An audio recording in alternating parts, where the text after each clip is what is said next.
Halo and welcome back teman-teman netizen atau warganet yang saya hormati semuanya. Di konten terbaru hari ini saya ingin memberikan analisa dari dua pertandingan English Premier League. Yang pertama antara Liverpool versus Crystal Palace yang berakhir untuk kemenangan Palace dengan skor 0-1. Dan yang kedua antara Arsenal versus Aston Villa yang berakhir untuk kemenangan Villa dengan skor 0-2. Dengan hasil akhir ini berarti untuk sementara Manchester City masih berada di posisi puncak klasmen English Premier League dan selisih poin mereka dengan Arsenal yang berada di peringkat nomor 2 untuk sementara adalah 2 poin dan dengan Liverpool yang untuk sementara berada di peringkat nomor 3 adalah 2 poin juga. Jadi sangat disayangkan Arsenal dan Liverpool gagal meraih kemenangan sehingga mereka tertinggal sekarang 2 poin dari Manchester City setelah 32 pekan. Dan di sisa 6 pekan lagi atau 6 pertandingan lagi, kalau kita cermati sisa pertandingan dari City, Arsenal, dan juga Liverpool, sebetulnya di atas kertas sisa pertandingan dari Manchester City jauh lebih ringan. Karena hanya satu lawan mereka yang sebetulnya bisa menyulitkan mereka, yakni Tottenham Hotspur, ketika nanti mereka bermain di kandang Tottenham Hotspur.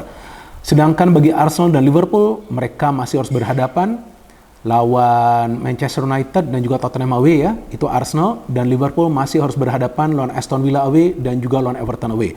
Artinya untuk sementara ini sampai pekan ke-32 Manchester City adalah tim yang difavoritkan untuk menjadi juara sesuai dengan prediksi saya yang saya tegaskan beberapa kali sebelumnya di konten dari channel YouTube Triple B bahwa City memang nggak ada obatnya, jadi apotek lebih baik jangan buka karena pasti bangkrut. Dan saya juga ada membuat konten preview untuk dua pertandingan semalam kan.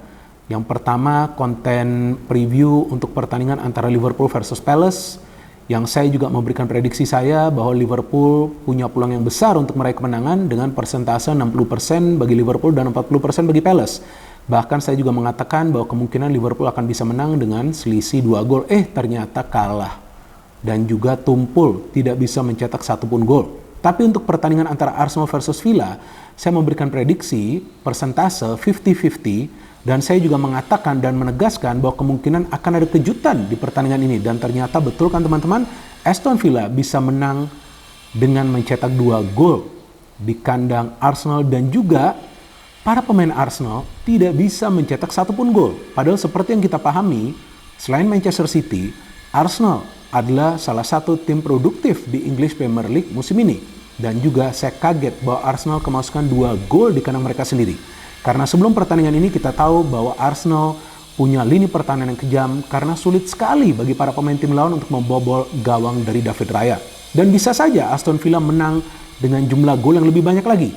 Karena ada peluang dari Oli Watkins yang di babak pertama terkena tiang gawang setelah blunder dari Gabriel dan juga di babak kedua ketika Tielemans shooting tapi tendangannya terkena mistar kemudian tiang gawang. But overall saya melihat bahwa kemampuan dari para pemain Aston Villa dan juga Crystal Palace dalam membangun counter attack adalah senjata utama mereka. Dan tentu kali ini persaingan di English Premier League tampaknya mengarah kepada Manchester City yang kemungkinan akan menjadi juara. Tapi ya jangan lupa sering ada kejutan di English Premier League. Bisa juga nanti Manchester City kalah di salah satu pertandingan mereka walaupun ya sekarang ini mereka difavoritkan. Dan kemudian nanti Arsenal dan Liverpool bisa bangkit kembali walaupun kemungkinannya kecil. Karena setiap kali City berada di puncak dan punya selisih poin, mereka sulit sekali turun. Ini kan beda dengan Gajah ya yang berkali-kali jatuh. Jatuhnya menyakitkan juga nih, kalah di kandang sendiri lawan Aston Villa dengan skor 0-2 lawan mantan pelatih mereka. Anyway, pertama-tama saya ingin membahas pertandingan antara Liverpool versus Crystal Palace. Kalau feeling saya nih teman-teman, para pemain Liverpool seperti gak niat untuk menjadi juara. Karena dalam 2 pertandingan terakhir di Premier League, yang pertama lawan Manchester United dan kemudian semalam lawan Crystal Palace, para pemain Liverpool bisa menciptakan puluhan percobaan ke gawang tim lawan. Puluhan loh. Lebih dari 20 loh. Lawan Manchester United kalau nggak salah 28 di pertandingan semalam, jika saya tidak salah 21. Memang shot on targetnya nggak banyak. Tapi cara mereka menyerang ini sangat berbahaya. Bahkan salah mendapatkan banyak sekali peluang dalam 2 pertandingan terakhir Liverpool di English Premier League. Tapi Salah hanya bisa mencetak gol dari penalti kan lawan Manchester United dan di pertandingan semalam off form. Nunes dikenal sekarang dengan miss chances yang biasa dia tunjukkan di setiap pertandingan, sedangkan Luis Diaz lebih sering menari-nari di pertahanan tim lawan dengan gocekannya. Tapi kita tahu bahwa dalam conversion Luis Diaz adalah pemain yang tidak mampu melakukan conversion secara baik. Jadi Nunes dan Diaz ini ketika sulit melakukan conversion ditambah juga dengan Salah yang tampaknya kehilangan formnya, tentu itu yang membuat Liverpool sulit untuk bisa meraih kemenangan. Dan sebetulnya Palace tidak bertahan total di menit-menit awal jalannya pertandingan ini teman-teman. Karena di menit ke-1 juga mereka sudah mendapatkan peluang dari Eze yang syutingnya bisa di-save oleh Alisson. Nah padahal Alisson juga sudah comeback, ternyata kebobolan juga dia. Karena pertahanan dari Liverpool, para pemain yang berada di pertahanan kerap tertidur ketika para pemain Palace melakukan kombinasi passing.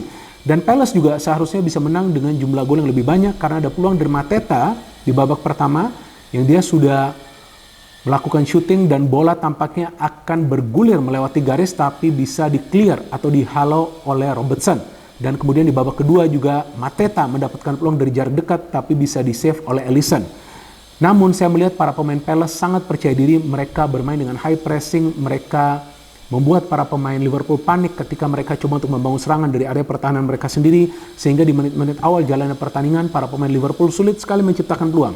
Bahkan peluang pertama Liverpool itu baru bisa mereka ciptakan di menit ke-7 ketika Nunes mendapatkan bola dari Robertson. Nah tapi syuting Nunes langsung mengarah ke penjaga gawang dari Palace, Dean Henderson. Kalau nggak salah ini mantan penjaga gawang MU ya. Kenapa gak MU pertahankan dia saja? Banyak loh save dia di pertandingan semalam loh. 5 save loh dia lakukan, luar biasa loh penjaga gawang ini. Tapi kemudian kita lihat bahwa para pemain Liverpool tidak melakukan pressing kepada para pemain Palace yang melakukan kombinasi passing di tepi kotak penalti mereka. Nah ini kan salah, ini nggak seperti biasanya. Sehingga Mitchell itu bisa memberikan umpan tarik kepada Eze dan Eze mencetak gol dengan mudah. Nah tertinggal 0-1 membuat para pemain Liverpool all out attack. Boleh saja all out attack, tapi saya melihat pressing mereka nggak seperti biasanya. Saya agak bingung juga kenapa Klopp tidak menurunkan Szoboszlai dari awal, mengingat performa dari Endo dalam beberapa pertandingan terakhir ini lagi menurun. Jadi itu juga yang mengurangi kreativitas dari Liverpool karena mereka terlalu bergantung kepada McAllister. Jones ini kan pemain yang biasa melakukan pergerakan tanpa bola ya. Dan dia lebih banyak memberikan passing. Tapi McAllister ini bekerja keras. Nah di babak kedua memang terlihat Palace ini bertahan total. Bertahan total nih mereka nih. Mereka bukan cuma parkir base tapi mereka bawa gunung nih. Mereka sewa gunung, taruh tuh gunung di depan para pemain Liverpool. Karena di babak kedua para pemain Liverpool tuh membombardir pertahanan Palace, tapi tidak mudah juga bagi mereka untuk menciptakan peluang kecuali mereka bisa counter. Counternya pun jarang mereka lakukan kecuali sekali itu ketika Gakpo memberikan umpan kepada Curtis Jones. Sudah di depan gawang gitu masa bisa miss? Kayak gak niat aja nih mereka mencetak gol, aneh banget. Ini tidak seperti biasanya loh dari Liverpool. Kita tahu mereka kan biasa mencetak banyak gol ya. Salah juga ketika mendapatkan peluang ya, ini mungkin Salah ini lagi sial ya. Dia sudah syuting, saya kira gol loh itu. Ternyata ada kaki dari Mitchell yang bisa menghalau. Nah di sini kita melihat bahwa para pemain Liverpool tampaknya tidak sabar dalam mengambil keputusan. Dan mereka juga, saya melihat permainannya tidak sekolektif seperti dalam beberapa pertandingan terakhir. Karena saya melihat aliran bola ke depan itu terlalu cepat. Jadi ini yang memungkinkan juga para pemain Palace untuk bisa bertahan secara rapat. Karena mereka tahu Liverpool cepat memainkan bola ke depan. Mereka tidak lama menguasai bola ketika mereka sudah masuk ke final third. Atau ke sepertiga bagian lapangan penyerang, atau ketika mereka sudah berada di area pertahanan Palace. Dan para pemain Palace bisa beberapa kali melakukan counter attack yang cukup berbahaya walaupun memang mereka fokus dalam bertahan, dan ini tentu adalah kekalahan yang menyakitkan bagi Liverpool karena seharusnya mereka menang dan mereka tetap mengejar Manchester City. Seandainya mereka bisa menang, kan artinya mereka yang akan menggeser City dari posisi puncak sambil menunggu tentunya pertandingan dari Arsenal. Nah artinya memang Liverpool kalah karena memang kesalahan dari para pemainnya sendiri yang gagal melakukan finishing dan juga gagal melakukan pressing seperti biasanya dan bermain dengan tempo tinggi tapi tanpa mengolah serangan dengan baik. Sehingga serangan mereka sebetulnya walaupun mereka menciptakan banyak peluang tapi tidak banyak juga yang on target kan. Tapi jika mereka bisa menang terus-menerus di sisa pertandingan, ya tentu mereka punya peluang asalkan nanti Manchester City nyelip ya, mungkin kalah di satu pertandingan mereka. Dan sekarang saya ingin membahas pertandingan antara Arsenal versus Aston Villa. Dari awal saya sudah mengatakan kemungkinan akan ada kejutan di pertandingan ini. Dan saya agak kaget dengan susunan pemain yang diturunkan oleh Mikel Arteta atau starting lineup. Saya kaget karena saya bingung kenapa Havertz digeser lagi ke tengah. Havertz itu ketika bermain di tengah di awal musim memang jelek banget permainannya, walaupun pemain ini masih bisa mendapatkan peluang. Tapi ketika dia bermain di tengah, tidak ada proteksi di lini tengah Arsenal karena Declan Rice juga biasa mainnya lebih ofensif. Ini kan Declan Rice yang berbeda ya, tidak seperti ketika dia bermain bagi West Ham. Jadi proteksi itu sangat penting. Kenapa Jorginho dicadangin? Nah, saya nggak ngerti juga. Maka itu menurut saya Arteta nih pelatih kemarin sore nih. Mungkin dia sok aja nih, mau rotasi line up buat apa juga. Apakah memang ingin mengistirahatkan Jorginho untuk lawan Bayern? Ya boleh juga. Tapi ini kan adalah pertandingan di kandang sendiri. Kenapa juga takut untuk menurunkan starting line up andalannya? Justru di menit-menit awal turunkanlah pemain-pemain terbaik, kemudian nanti di babak kedua baru melakukan pergantian pemain. Jadi Arteta ini sepertinya coba untuk mengikuti apa yang dilakukan oleh Pep Guardiola dengan melakukan rotasi. Tapi kan kedalaman skuad Arsenal nggak seperti City. Dan memang Arsenal mainnya bagus, tidak perlu diragukan. Tapi jumlah peluang mereka yang berbahaya di babak kedua itu sedikit. Artinya apa? Sebetulnya para pemain Arsenal tampak kelelahan tuh di babak kedua. Di babak pertama bagus mereka. Dan saya melihat Havertz, walaupun bermain di tengah, dia beberapa kali memang mendapatkan peluang. Tapi proteksinya di lini tengah itu kurang. Dan Rice itu tertahan di tengah, dia jarang melakukan pergerakan ofensif seperti biasanya. Ketika Rice itu maju, selalu berbahaya loh pertahanan tim lawan. Jorginho itu memberikan pengamanan di tengah. Dan saya agak bingung, Saliba dan Gabriel tidak bermain seperti biasanya. Arsenal bisa menciptakan banyak peluang, 2 peluang dari Havertz loh di menit-menit awal jalannya pertandingan. Dan saya bingung kenapa ini Jesus ini dimainkan. Dia ada sekali mendapatkan peluang tuh dari umpan dari Saka, masa headingnya itu melenceng. Bingung juga loh saya, Martinez sambil senyum tuh. Mantan penjaga gawang Arsenal, dan juga ada Unai Emery, mantan pelatih dari Arsenal. Seharusnya MU tuh kontraknya Unai Emery, lebih cocok untuk MU. Ngapain tuh si kepala batu ya kan, si paling keras Erik ten Hag. Tapi ya udahlah, jangan bicarain MU lah.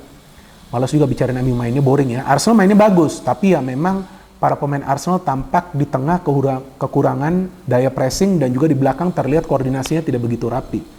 Bahkan seharusnya Watkins itu sudah mencetak gol dari babak pertama ketika Gabriel melakukan blunder, memberikan passing kepada Zinchenko, padahal Zinchenko tidak melihat passing dari Gabriel tersebut. Untung tuh terkena tiang gawang. Dari babak kedua, saya memang menunggu si Jorginho masuk, kemudian ada Martinelli masuk, tapi flow of the game bagi Arsenal gak berubah. Odegaard lagi off form, sehingga dia ditarik keluar. Tapi saya melihat Arsenal tetap menyerang dari kedua sektor sayap, itu gampang dibaca oleh para pemain Villa. Dan saya melihat gol dari Villa itu menunjukkan betapa rapuhnya pertahanan Arsenal di kedua sektor fullback ketika Ben White memang lebih fokus dalam menyerang, dan juga di sebelah kiri Zinchenko juga sama, lebih fokus dalam urusan menyerang. Nah kalau nggak salah tuh Tomiyasu sudah masuk yang menggantikan Ben White ya. Nah saya lupa tuh. Nah kayaknya Tomiyasu yang sudah masuk.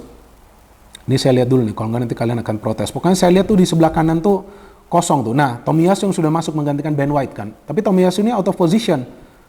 Nah itu yang membuat para pemain Villa bisa memainkan bola, dan ada crossing yang masuk. Crossing diberikan oleh Digne kepada Leon Bailey. Gila, pada bengong semua loh para pemain Arsenal di tengah. Gabriel Saliba gak bisa intercept bola itu, dan Bailey bisa mencetak gol pemain pengganti. Dan kemudian gol kedua bagi Villa dari counter attack yang saya kaget, masa Emil Smith-Rowe yang berada di belakang.